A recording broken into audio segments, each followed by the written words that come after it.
Add shop morning Jagadish ಹುಣಸೂರಿಂದ. ನೋಡಿ, ಇವತ್ತು ನಾನೊಂದು ಫ್ಲ್ಯಾಟಲ್ಲಿದ್ದೀನಿ. ಈ ಶುಂಠಿಗೆ 4ನೇ ತಾರೀಕು, ಸೆಪ್ಟೆಂಬರ್ 4ನೇ ತಾರೀಕು ಬಂದರೆ 5 ತಿಂಗಳಾಗುತ್ತೆ. ಈ ವರ್ಷ ನಮ್ಮ ಕೊಡಗು, ಹುಣಸೂರು, ಪ್ರಿಯಾಪಟ್ಟಣ, ಕೆ ಆರ್ ನಗರ, ಹಾಸನ್ನು ಎಲ್ಲ ಕಡೆ ನಾನು ಮೊನ್ನೆ ನೋಡಿದಾಗೆ ನಂಜನಗೂಡು ಸೈಡಲ್ಲೂ ಕೂಡ ವೈರಸ್ಸು, ಪೆಲಿಕ್ಯುಲೇರಿಯಾ ಅನ್ನೋ ವೈರಸ್ಸು ತುಂಬ ದೀರ್ಘವಾಗಿ ಹಬ್ಕೊಂಡು ಇವತ್ತು ರೈತರ ಜೀವನ ಜೊತೆ ಚೆಲ್ಲಾಟ ಆಡ್ಬಿಡ್ತು.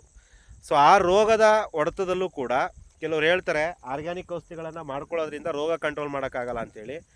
ಡೇ 1ನಿಂದ ಇವತ್ತುವರೆಗೂ ಕೂಡ ಈ ಫ್ಲ್ಯಾಟಿಗೆ 2.5 ಎಕರೆ ಶುಂಠಿಗೆ ನಮ್ಮ ಆರ್ಗ್ಯಾನಿಕ್ ಔಷಧಿಗಳನ್ನೇ ಬಳಸಿರುವಂಥದ್ದು.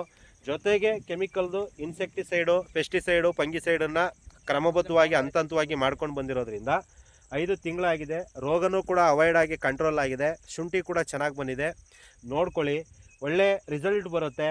ಪ್ರಮಾಣ ಕರೆಕ್ಟಾಗಿ ಅನುಸರಿಸಿದ್ರೆ ಸಮಯಕ್ಕೆ ಸಂದರ್ಭಕ್ಕೆ ತಕ್ಕಂತೆ ರಿಸಲ್ಟನ್ನು ತಗೊಳ್ಳೋದ್ರಲ್ಲಿ ಯಾವುದೇ ರೀತಿ ಮೋಸ ಇಲ್ಲ. ನೋಡಿ, ಈ ಕಡೆ ಈ ಭಾಗನೂ ಅಷ್ಟೇ ಎಷ್ಟು ಚೆನ್ನಾಗಿ ಬಂದಿದೆ ಅಂತೇಳಿ. ಯಾಕೆಂದರೆ ಕೆಲವರು ಆರ್ಗ್ಯಾನಿಕ್ ಮಾಡೋದ್ರಿಂದ ಡೆವಲಪ್ ಆಗಲ್ಲ ಹಾಗೆ ಹೀಗೆ ಅನ್ನೋ ಹೇಳೋವಂಥವ್ರಿಗೆ ತೋರಿಸುವಂಥದ್ದು ಇದು. ರಿಯಾಲಿಟಿ ನೋಡಿ, ರಿಯಾಲಿಟಿ ಚೆಕ್ ಮಾಡಿ, ನಂಬಿಕೆ ಇಟ್ಟು ಕೆಲಸ ಮಾಡಿದ್ರೆ ಸಕ್ಸಸ್ಸು ನಮ್ಮದಾಗುತ್ತೆ ಅನ್ನೋದಕ್ಕೆ ಒಂದು ಉದಾಹರಣೆ.